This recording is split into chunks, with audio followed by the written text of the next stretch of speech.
Mana shu qizil gulni bugun oldim. Judayam chiroyli. Qizimga o'xshaydi. Bugun 23-mart.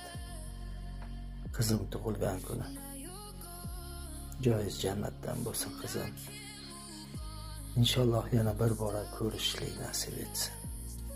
Lekin bu safar hech qachon ayrilib degan narsa bo'lmasin. Muslima qizim, meni qalbimdasiz. Allohimning farishtasi. Siz mana shu gulga o'xshaysiz. Juda chiroylisiz qizim. Juda chiroylisiz. Allohimning farishtasi. Behisob shukr.